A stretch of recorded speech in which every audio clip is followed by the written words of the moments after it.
جان طبیعت هم طبیعت های تخار. چی گدی رئیس؟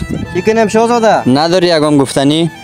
میگه بهارت دایم و پاینده باشد، به لب مردمانت خنده باشد. نبینم غصت هرگز دیارم، همیشه دشمنت شرمنده باشد.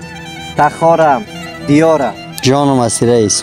دوست دارم این وطن را، لانه ویران او را، خانه دهقان او را.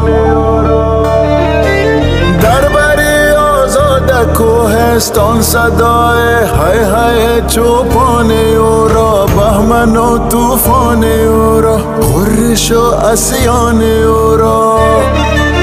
دوست دارم این وطن را، مرغاب او را، باد او را، ابر او را، به او را. رستخیز موجی از